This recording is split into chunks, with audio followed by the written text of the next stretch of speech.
A familiar name and face makes his return to the Raiders quarterback room. We'll talk about that plus a whole lot more on Wednesday's edition of the Locked On Raiders podcast for August 14th, 2024.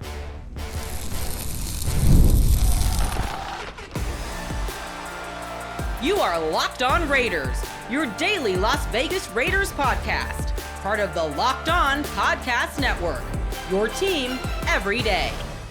And welcome in, Raider Nation, to another edition of the Locked On Raiders podcast. Thank you so much for making this show your first listen of the day. Make sure you subscribe or follow for free on YouTube or wherever you get your podcasts to get the latest edition of the show as soon as it becomes available. And as always, if you're checking us out on YouTube, you know we appreciate that. The show continues to grow each and every day, and that's because of you and my man Ari. We definitely shout out Ari. He's on Twitter, does a fantastic job making sure we're on YouTube each and every day. Definitely appreciate him. At Ari Produces, you can check him out on Twitter. And I shouted out my dad's birthday on Tuesday, August 13th. Realized that was his birthday. Didn't realize it was my man Ari's birthday, so happy belated birthday, Ari. Did not find that out until later on Tuesday afternoon, but big shout out to my man, and if you want to wish him a happy birthday, you can do like I did and wish him a happy belated birthday as well. You want to be a part of the show, you can always hit us up on the Locked On Raider podcast voicemail line at 707-654-4693. A lot of great feedback coming up in segment number 3 of today's show. A lot of calls on the quarterback competition as we're getting closer and closer and closer to Saturday's preseason game number 2. Antonio Pierce has told us that he's hoping to have a decision on who the starting quarterback is going to be following Saturday's game against the Cowboys. So hopefully that is in fact the case. But your calls, your texts coming up in segment number 3. Segment number 2, I had a really good conversation on Tuesday on my radio show, Unnecessary Roughness on Raider Nation Radio 920 with former NFL wide receiver and Raiders wide receiver TJ Houshmandzadeh. Of course, he spent most of his career with the Cincinnati Bengals, but had a cup of coffee with the Silver and Black. He was in Costa Mesa, California, like I was in Costa Mesa, California. I ran into him that Saturday night when they had the scrimmage out there, so he was able to see what he saw from the team. Obviously, he's really close with AP, knows him really well, knows the organization really well, so I was able to pick his brain on everything he saw from the scrimmage, some key players that are going to be needed this year for the Silver and Black. Obviously, the quarterback competition we talked about as well. Really good conversation with TJ Houshmandzadeh. You'll hear that coming up in segment number 2 of today's Locked On Raiders podcast. Here in segment number 1, news and notes of the day, including the return of the Peterman. We'll get back into that after I tell you about the title sponsor of the show, which is FanDuel. Make every moment more as everything is winding down, right? All the playoffs and all that, the Olympics, done deal records, that's a wrap, right? Of course, baseball is going to be ramping up to the playoffs sooner rather than later, but everything that was for some kind of medal or some kind of championship is pretty much over right now. So all summer long, FanDuel's been hooking up customers with a boost or a bonus daily. That's right, something for everyone, every day, all throughout the course of the summer, getting ramped up towards football season. Visit FanDuel.com to get started today. I'll tell you more about them later on in the show, but the Peterman is back. Found out Tuesday morning, pretty early Tuesday morning, the Raiders sent out the email saying Nathan Peterman. The Raiders have signed free agent quarterback Nathan Peterman on Tuesday, entering his 8th NFL season. He returns for a second stint with the Raiders after playing for the team for 4 seasons from 2018 to 2021. He was most recently with the Saints, signing with the Saints in May after spending the previous 2 years with the Chicago Bears. So that's the key right there. A lot of people hit me up and like, wait, why? Why did you bring him back? He's terrible. John Gruden's not around. Why would you bring him back? It's because of that last little sentence that I said. After spending the previous 2 years with the Chicago Bears, he knows Luke Getsy's offense. I'm not saying he's going to be a quarterback that you want to go ahead and throw into the fire, but he's a quarterback that's going to help you get through preseason game number 3.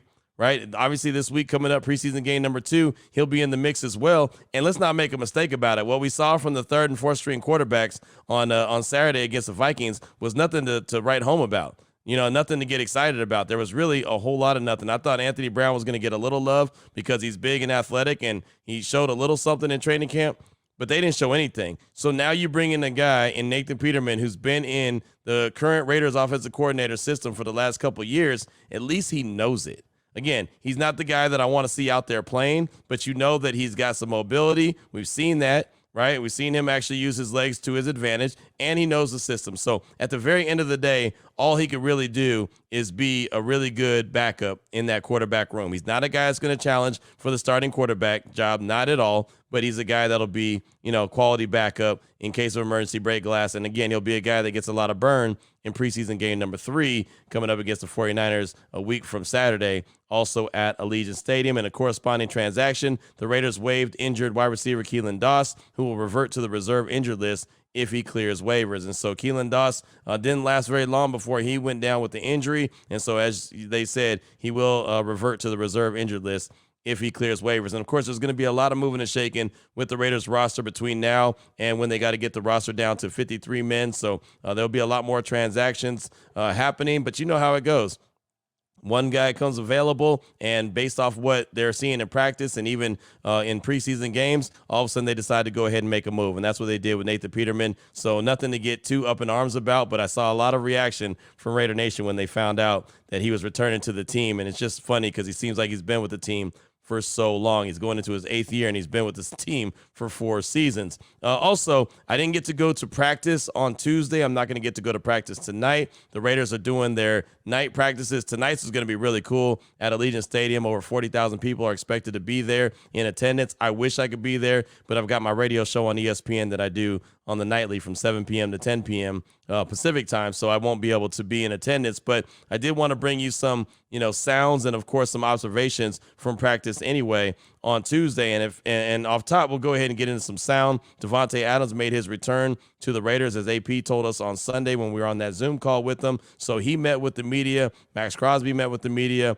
and Trey Tucker met with the media. But here's Davante Adams on what he thought about the quarterbacks, both Aiden O'Connell and Gardner Minshew, Saturday versus the Vikings. I mean, they both balled out. They both did their thing, and Gardner came in and picked up right where Aiden left off, and they both played their game too. You can see, we got 2 quarterbacks that are not necessarily the same, and when you got a guy that like Aiden, who he's an extremely accurate thrower, and a little bit more traditional, and he's playing his game, and he goes out there and stays within himself, and moving in the pocket and trusting the O-line, and obviously the O-line doing a good job keeping both of those guys clean as much as possible.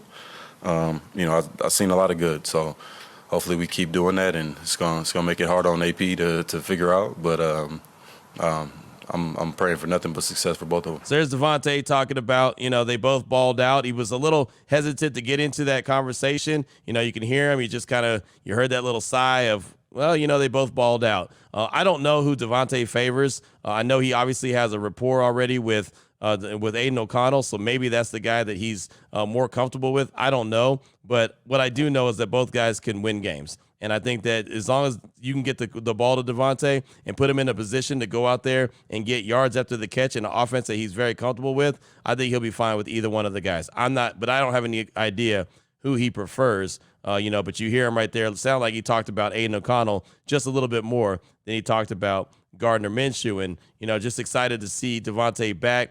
He's let it be known that, a few preseason reps could help him, but based off the risk, it's not really something on his mind that he wants to do.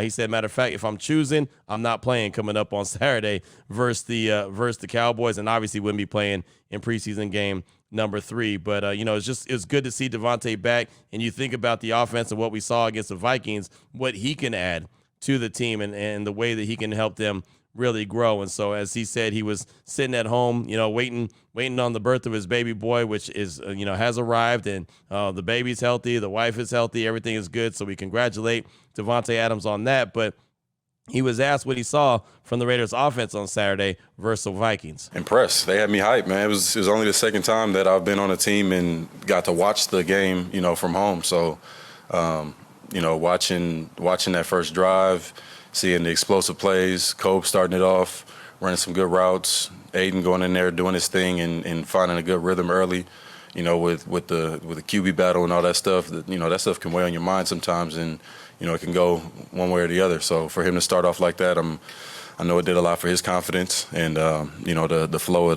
the team. There's a couple, obviously, with some really clear, nice plays, and then there were some ones like the the one where Jacoby went to the top of his route and had to kind of throw the guy off him, come back to the ball, and Aiden threw it before he even turned. Like, those are the type of plays that I really get fired up about. And these dudes are in the game, and I'm texting in group chats, just in case I look at it at halftime or after the game. But just let them know that I'm fired up watching and can't wait to get back with them. Pretty fired up. Devontae Adams right there talking about, the offense got him hyped, got him excited, right? I mean, he's out there texting the guys saying that they're balling out, and that's exciting. That's something that he's been very, as a matter of fact, with. Anytime he spoke with us, he said that, hey, this is an offense that can be really good. I know most of it without even looking at my playbook because of the calls. Like, he spent so much time in it, so he knows that the offense could be really good.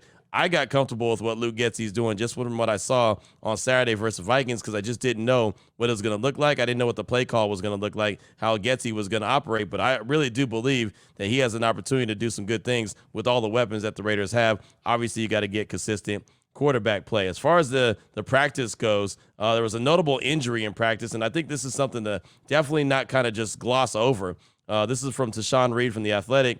Said Raiders offensive tackle DJ Glaze got a lot of work again today at right tackle. Offensive tackle Thayer Munford left practice early due to apparent injury. He later returned to field without his helmet and with his right hand taped. He hurt his left hand last month. That's according to Tashawn Reed from The Athletic, and there was other multiple beat writers that were out there like Paul Gutierrez, Vinny Bonsignor, that also collaborated the same conversation, and that's concerning. He left the first padded practice in Costa Mesa, California with that left hand injury, and that's when everyone started to notice DJ Glaze. Now all of a sudden he gets a right finger injury or a hand injury and has to get it taped, and he's not able to finish practice. Availability is the best ability, right? We talk about it all the time. And right now DJ Glaze is available, so he's definitely someone to pay attention to. He might end up being your starting right tackle for 2024 just if Thayer Munford's not available.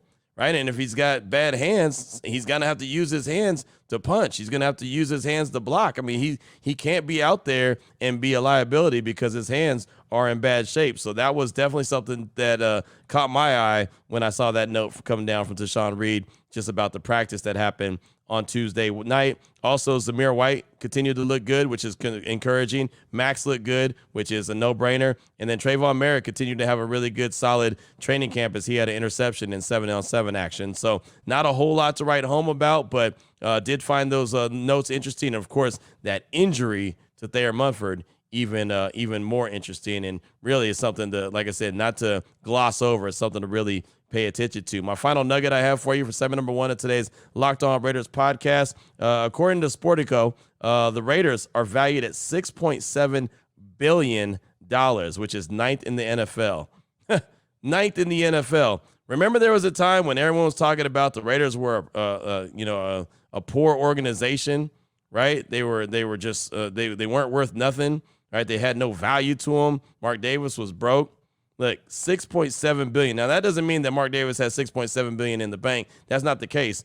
But the organization is now worth $6.7. And just to put it in perspective, the Cowboys were the number 1 football team in as far as value goes, and they were at 10 something, like 10 point something billion. That's not that far off from where the Raiders are at right now, $6.7 billion. So, again, not trying to count someone else's money or count someone else's pockets, but the Raiders and their move to Vegas has been very profitable, and the organization's value has raised in a major way with obviously the facilities, the stadium, and everything that they've got going on.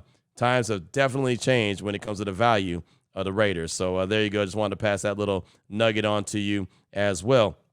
Coming up in segment number 2, you'll hear my conversation that I had on Tuesday on my radio show with former NFL wide receiver TJ Houshmandzadeh, talking all things Raiders training camp and what his expectations are for this team in 2024. That's coming up next here on the Locked On Raiders podcast. Before I get to that, though, I do want to tell you about FanDuel. And, well, anyone knows me knows I love sports. I love them so much that I never want them to stop. The Olympics, it was fun. It was a great time to watch the USA compete against the rest of the countries. Very competitive. Love the fact that they had so many golds. They tied with China with 44 golds, but they just outright beat everyone when it just came to medals. And then, of course, the Olympics came to an end. So baseball, it's ramping up. It's trying to get closer to the postseason. Obviously, the WNBA is going to get back in action. They're going to ramp up and try to get to the postseason. And then football's here. Right, college football and the NFL. I look forward to it. All summer long, FanDuel's been hooking up all customers with a boost or a bonus daily. Something for everyone every day, all summer long. If you open up the FanDuel app, it lets you have as much fun with sports as much as you want. Whenever you can dream up a bet, they allow you to do that, whatever type of mood you're in. All you got to do is head over to FanDuel.com and start making the most of your summer. Even when the summer's coming to an end, still got to make the most of it. FanDuel is the official sports betting partner of Major League Baseball. All right, Raider Nation, here we go. Segment number 2 of today's Locked On Raiders podcast. Want to jump into the conversation I had on Tuesday on my radio show, Unnecessary Roughness, Raider Nation Radio 920, with former NFL wide receiver TJ Houshmandzadeh, played with the Bengals for a long time, was a member of the Silver and Black for a quick minute, but just a very accessible dude. He's been in Costa Mesa when the Raiders were out there having their practices and training camp and scrimmages. I ran into him on that Saturday night when they had that scrimmage. He had his son out there. I thought that was really cool. Spent some time talking to Mark Davis, spent some time talking to AP. Obviously, he knows a lot of players on the team and knows the team very well. So, just spent some time out there. So got him on my radio show on Tuesday. Was excited to get his feedback on what he thought, what he took away from the scrimmages and just the practices there in Costa Mesa. So we start off, I was asking him what he thought of the Raiders scrimmage and, what he thought about what he saw and just his biggest takeaway. So here he is, TJ Houshmandzadeh from Tuesday. I would hate to be on offense and have to go against that defense. That's the first thing I'm like, oh, my God, this defense is good. They are. They're really good. You could tell that they're in year 3 with Patrick Graham as the defensive coordinator. And so it was always hard for us to determine if the offense was just really far behind or the defense was that good. But that defense has a chance to be special. And you've seen some special defenses, haven't you? That defense I will say this, though. Every team, every season, the defense is always ahead of the offense in training camp. That's always the case. But you have a healthy Max Crosby, who I'm gonna say he'll be my pick to win Defensive Player of the Year if he can stay healthy. Now you have Christian Wilkins lined up next to him. Kuntz on the opposite side. It's gonna be a pick your poison, and your poison is gonna be the double Max. And the other guys are gonna have an opportunity to thrive so much, and then you look into that secondary. Jack Jones, I believe, will make a case for one of the top corners in the league with his ball skills. And so defensively, the Raiders look very good. They just have to figure out what they're going to do at the quarterback position.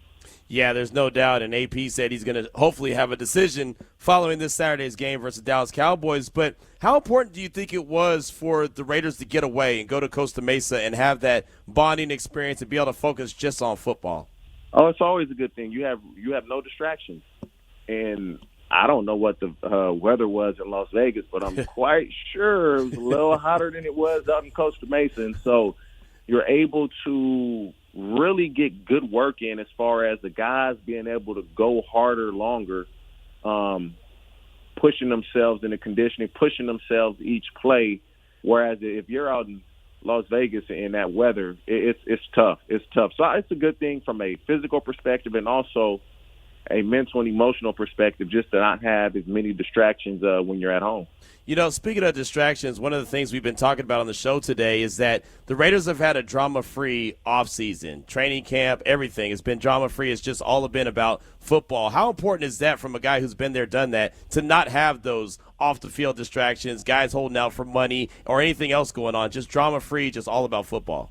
When you have a head coach in AP that has played the game, he has an understanding of what it is to be a player and obviously an understanding of what it is to now be a head coach.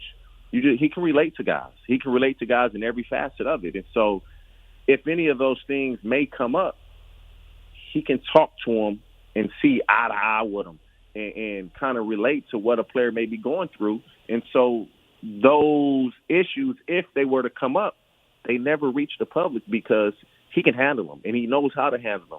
But when you don't have those problems, it's less of, your locker is next to the guy that maybe got in trouble or maybe holding out. You don't want to answer those questions. You don't have to answer those questions. You can just focus on football. Again, former NFL wide receiver TJ Houshmandzadeh is with us here on Raider Nation Radio 920. Unnecessary roughness. You mentioned the quarterback position. We know it's Aiden O'Connell or Gardner Minshew. From a wide receiver standpoint, is there something that you're looking for to feel comfortable with that guy being the starting quarterback? Just get me the ball. I mean, that's pretty much it. It's going to be a tough situation, man. It really is, because you don't really know what to do. You can base it on practice reps, game reps, and things of that nature. But it's really a feel of who do you think can move the offense. And both guys have shown at times that they can get it done. Gardner Minshew almost took the Colts to the playoffs last year. Aiden O'Connell was a rookie, and he had his ups and downs.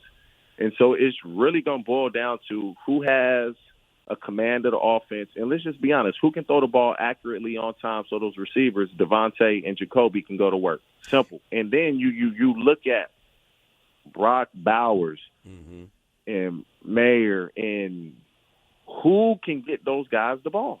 Who can get them the ball on a consistent basis? That's who I want as a quarterback. What do you think about Brock Bowers and the way that they plan on using him? It was a small sample size we saw on Saturday, but just knowing he can line up anywhere all over the field. He's a chess piece because you line him out wide, and if the corner's out there, you probably it's zone, and if you put a safety or a linebacker out there, you know it's man, and so it makes things easy because he's a big dude, but he can play like a receiver. And that's the key. When you have Devontae Adams, Jacoby Myers, and a Brock Bauer as pass catchers, there's just so much you can do. You just need a quarterback to understand what he's seeing and just throw the ball accurately. Now, I said all these names and all these guys, but ultimately, all games are won up front. Defensively, with Max Crosby, Christian Wilkins, Kuntz, and those boys, and up front along the offensive line, if they play well, then the team's going to play well. Yeah, no, you're right about that. We always talk about the trenches, and right now the Raiders have two guys on the PUP list, and Colton Miller and JPJ, Jackson Powers Johnson. And to me, that's kind of concerning, especially for the rookie. At what stage of the game do you get concerned about those guys getting back into camp? You would like those guys to be practicing no later than that Monday heading into the regular season. Okay. And that Monday is pretty much a walkthrough. Tuesday, you're off, depending on how the coaches do it, but you want them that week. Ideally, if you can have them practice a day or two prior to the last preseason game, knowing that you're going to have them, but they're two of your better players up front. You don't want to rush it and have a setback, and so you got to be smart about it. Former NFL wide receiver TJ Houshmandzadeh is with us here on Raider Nation Radio 920, Unnecessary Roughness. So, while you're out there at training camp and checking out the scrimmage on that Saturday night there in Costa Mesa, kind of what's going through your mind as you're watching the practice? Does this feel like a team that might be able to sneak up on some folks that aren't really paying attention to them? It's hard because the first play, and for the people that didn't know, it was a scrimmage. They scrimmaged each other. And first play of the scrimmage, Max Crosby was being Max Crosby. Just ran around the tackle, got a sack, and he hit the quarterback. And I was like, whoa, I had never seen that before. And so, literally ran around the tackle and smacked the quarterback. And then 2 plays later, forced the fumble. And so the first thing I thought was, wow, this defense is going to be really, really good. But ultimately, you got to score points in the National Football League to win. You got to score points. Your defense can only do so much.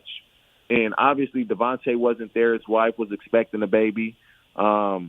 Congratulations. Hope the wife and the baby are healthy and they're doing well. But it's going to boil down to, can this offense score points? You're in the division with Patrick Mahomes, Justin Herbert, and Sean Payton, all good offensive coaches and quarterbacks. And so this offense is going to have to find a way to score points, whether it's Aiden O'Connell and Gardner Minshew. And I know I just beat around the bush, but I really don't have an answer because you don't know who's going to be the quarterback. I would probably say Aiden O'Connell will be the starting quarterback, but you just don't know. No, you don't. You really don't. That's something we've been going back and forth with quite a bit here on Raider Nation Radio 920 here on Unnecessary Roughness. Earlier you mentioned Jacoby Myers, along with Devontae and Brock and Michael. Jacoby seems like he's that guy that just flies under the radar for me, but he's a hell of a player. What is it about Jacoby that just he finds a way to get open all the time? See, this is the thing with Jacoby was he wasn't drafted. And when you're not drafted, they're always – oh, he's an overachiever. No, he's not an overachiever. They just evaluated him wrong. He should have been drafted. He was evaluated wrong. He's big, he can run, and he has good quickness. He's a good route runner. He's a receiver. But because he wasn't drafted, it's always oh, man, he's really overachieved. You know, he went to New England and learned under those guys. No, he should have been drafted, and because he wasn't, he will always have the tag of an overachiever. Jacoby Myers is a good receiver with really good size. He's tough. He's going to compete, and he's going to make plays when given opportunity. You know, as a wide receiver that got open all the time like you did, he told us straight up, he said, I don't know how I get open. I just get open. I know what you're going to do as a DB, and I'm going to beat you, and I'm going to get open. He told that to Eric Allen one day, and I just kind of laughed because I didn't really know what he meant, but he's right. He just gets open, and I'm sure you can relate to that. Yeah, and it's understanding what coverage a guy's in. If it's man-to-man, I just got to beat the guy over me. Yeah. And he can run routes. And if you can run routes, you're going to get open in the National Football League when you have the size that Jacoby Myers has. Like, he can play. But once again, if he was just say he was a second or third round pick, the narrative would be different. Oh, right. Man, the Raiders have really good receivers with Devontae Adams and Jacoby Myers, because that's not the case. It's always an excuse of, are they going to need another receiver? I mean, if he was drafted second, third round, he wouldn't be on the Raiders. New England would have kept him. Right. They would have kept him. And so they replaced him with Juju because Juju was drafted. Did anybody believe Juju was better than Jacoby Myers at that time? Not many, but Bill Belichick. And so he does a good job of getting open. He knows it. He's just being humble when he says, I don't know how I get open. Yeah, he's a good route runner. That's how he's getting open. Right. Hey, look, wide receivers got to do what wide receivers got to do, as you very well know. Again, TJ Houshmandzadeh is with us here on Raider Nation Radio 920. I just got a couple more questions for you. I have to ask, man, looked like your son was out there having a good time. How did he embrace that scrimmage that day? He just be looking. It's funny. He'll be like, you think I can get out there? Dead serious. And my son hasn't played tackle football yet, but he will here in the next year or so. He just loves sports. He likes to be around it, and I want him to see what it is, what it takes, what it looks like, what it sounds like, if that's the road that he wants to travel and go down. And so I like bringing him to see the best in the world. You know, I'm his daddy, so I sucked. I wasn't good. I can't play. I couldn't play. And so, go watch these guys now and learn from them. So just from a how to work perspective, because you can get there, but the best players in the world work the hardest. It's some guys that can really play, and they're at home because they didn't have that work ethic. They didn't have that determination. They didn't have the ability to control when their mind is telling them to stop, and they stop instead of keep going. And so I just want him to see what that looks like. But, yeah, he enjoyed it for sure. It looked like it. I saw Jack Jones run over to him and say, man, you probably don't remember me. You were little when I saw you last, or something like that, to that extent. So he just had a big smile on his face. I thought that was awesome to have your son out there being able to check it out. Well, TJ, you got some coaching in you? You look like you can still go out there and run some routes, man. You looked really good out there. I can. I told Jack, we do 10 one-on-ones. I'm winning 7 of them. So I'm going to beat Jack 70% of the time. Make sure y'all let him know that. So I thought that was a fantastic conversation right there. And I love how he said at the end he could still, run those routes. And he said he's going to get 7 out of 10 on Jack. Right? I love it. And he said, make sure you let Jack know that. So I'll definitely pass that along when I see Jack. I'm sure he'll get a good laugh out of that. But I would like to see those guys line up because, as I told TJ, he looks like he could still run those clean routes and get open.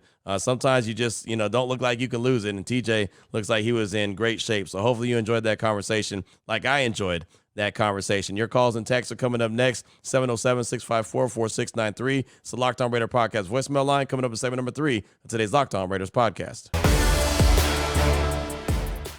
Before we get to that, though, I want to also tell you about another one of our sponsors here on the Locked On Raiders podcast, which is BetterHelp.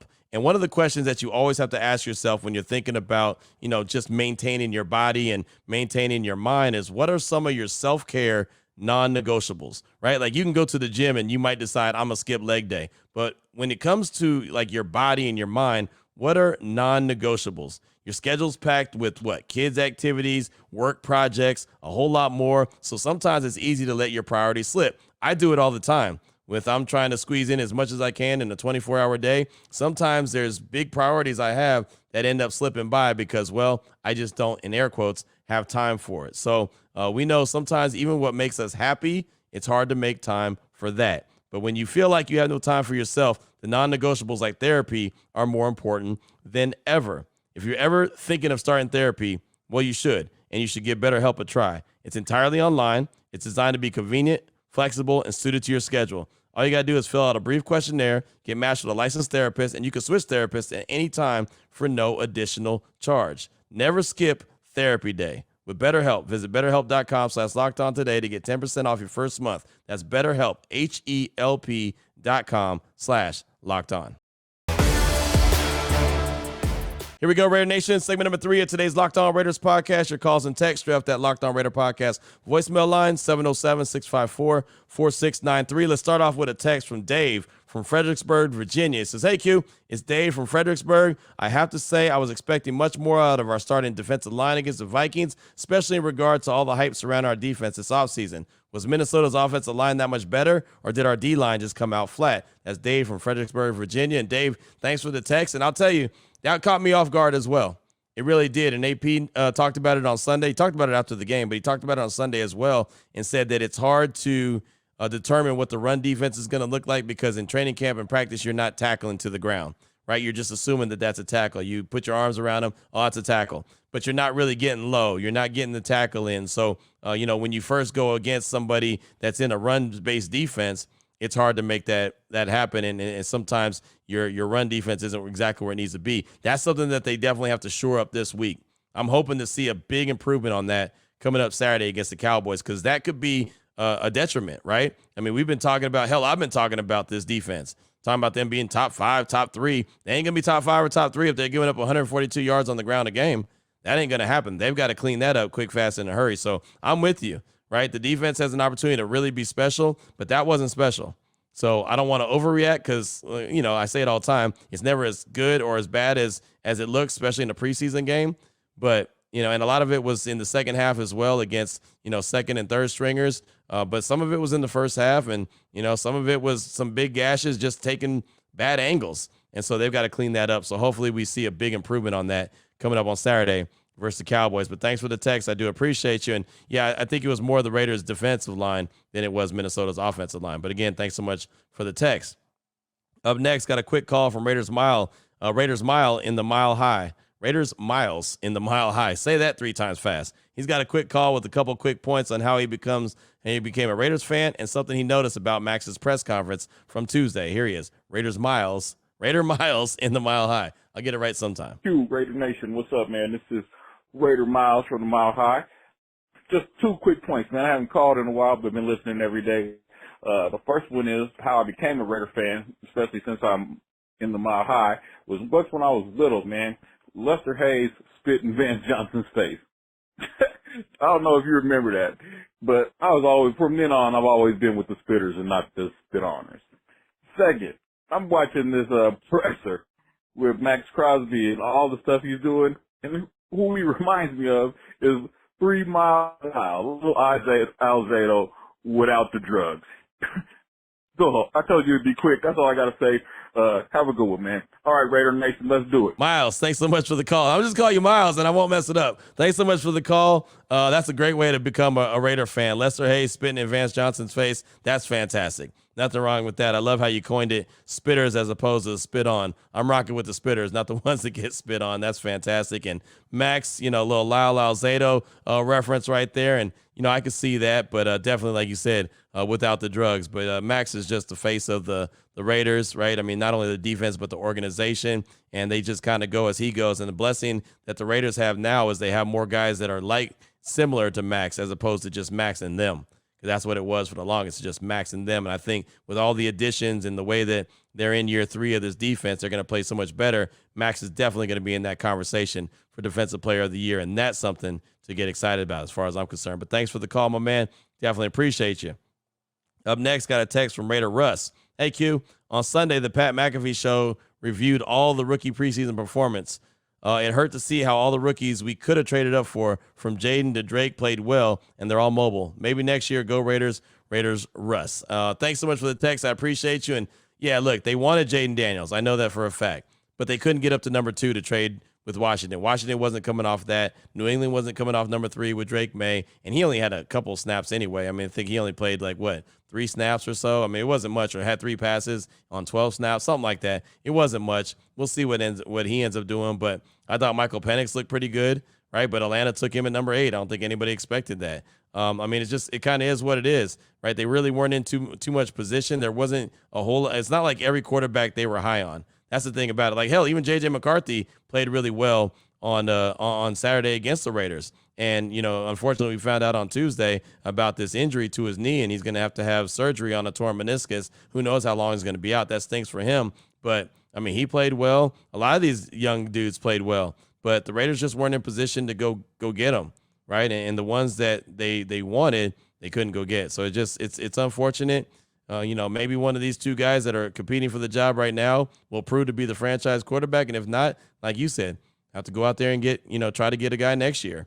Right, I'll tell you right now, the two guys I'm looking at right now, as it stands on August 14th, Shedeur Sanders, who I don't think the Raiders will be anywhere close to be able to get him, and Jalen Milroe. Jalen Milroe from Alabama, I think him under Kalen DeBoer for a year will really help develop him as a quarterback, as Kalen DeBoer did some really good things for Michael Penix and turned him into the number 8 overall pick by the Atlanta Falcons. But again, those are just my two early guys that I'm looking at, again, August 14th.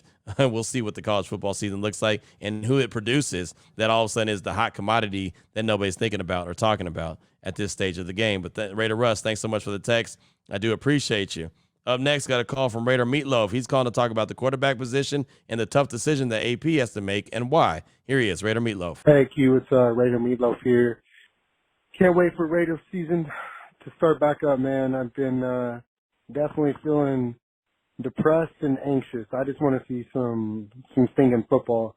Can't wait to lounge up all Sunday and get it going. But I was thinking too, the problem that we have with the QB situation right now, and you kind of hit it on the head, is we're not saying that Gardner Minshew or Aiden O'Connell's they're not playing bad. And what a great position to be in, where both of these guys are playing great right now, and AP has to make a tough decision on who he's going to give the start to. And I think, too, they know what they're going to, they believe that the coaching staff is going to do what's best for the organization at the time, whether it's Aiden or Gardner starting, and it's just a good position to be in. I mean, it would be a different story if Gardner came out and he threw 3 picks and Aiden got picked off, but what a true battle, and that's what a battle's supposed to be. So excited to see that is our biggest issue right now, and it's a good issue. It's not a bad issue. All right, man, take care. Meatloaf, thanks for the call. Appreciate you. And that's been my main point, man. Neither one of these guys are stinking it up. Like, I look in Pittsburgh, I'm like, man, Justin Fields didn't look too good, and Russ can't get on the field, right? I mean, even though they still tell me that Russ is the starting quarterback no matter what, and then Justin Fields, if Russ doesn't play well, we'll get in at some point, but Russ is the guy. I'm like, man, are you sure? So, but I think that at least what we saw in the game on Saturday, I should say, against the Vikings was positive. They played better. Gardner Minshew and Aiden O'Connell played better on Saturday versus the Vikings than they did any time during training camp. And even on Tuesday's practice, the notes that I was seeing was, the offense didn't really look too hot on against the Raiders defense. So the Raiders defense ain't giving up nothing in practice. We'll see what they do this week against Dallas. We'll see what the quarterbacks look like, and hopefully AP can make a decision on who the guy is going to be. But thanks so much for the call. It's always good to hear from you. Got a text from the 775, no name attached to it. Said, go with Aiden O'Connell. Only 2 years. He's going to get better. Minshew, 5 years installed, and he stalled out. Not going to get better. And plus, Antonio Pierce worked with O'Connell from day one. And that's a text from the 775. Yeah, I mean, that's the thought. That could be a choice and a decision. Ultimately, I don't care how long Pierce has worked with who.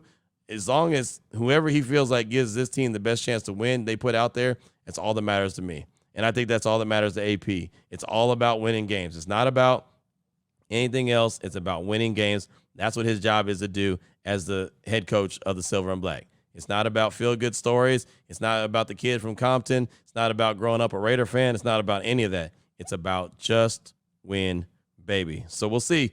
We'll see who the Raiders decide to go with. But thanks so much for the text. I do appreciate you. Got time for one more call. We'll take it from Chris in San Diego. He's calling to talk about the quarterbacks, and not only the Raiders quarterbacks, but what he's seeing around the league. Here he is, Chris in San Diego. Thank you. This is Chris from San Diego. Just calling in to talk about the quarterback situation that you've been talking about the last couple of days here. But looking at what you see around the league right now during preseason with the new news that J.J. McCarthy got hurt, and with other quarterbacks that you see kind of playing the preseason right now, I think overall the Raiders are sitting pretty good. I think the off-season decisions made by the GM and staff are actually pretty well going so far. Just by seeing the current preseason games that we've had, you see with Michael Penix, he looks okay, even though it's one preseason game. But overall, you see our quarterbacks actually doing well. It has only been one game, but, as long as they progress and the offense goes half decent with the playmakers that we have, who says we can't, like you said, win 10, 11 games, especially if the defense plays up to par. You see other guys going down. You see Herbert having injuries. You see issues with the Chiefs wide receiver core already. Shoot, it's only, once again, preseason week 1, but, there's a lot of stuff going on around the league already. So, like you said, having a quiet camp, dealing with less issues, who says that isn't a positive for us?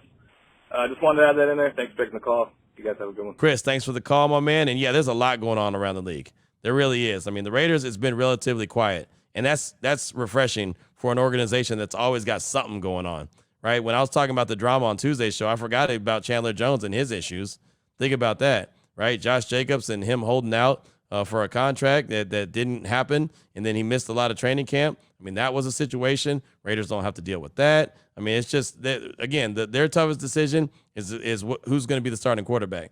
And I don't think that is drama at all. It's just it's good camp battle, right? And the guys don't have any kind of animosity towards each other. All they're doing is they're very friendly with each other, but they're competing, but they're encouraging themselves, each other at the same time. So, yeah, I mean, this has been a relatively quiet, training camp and a preseason, and that's great. Now, I know that there's still a little bit of time before it gets to the regular season, so hopefully it stays that way.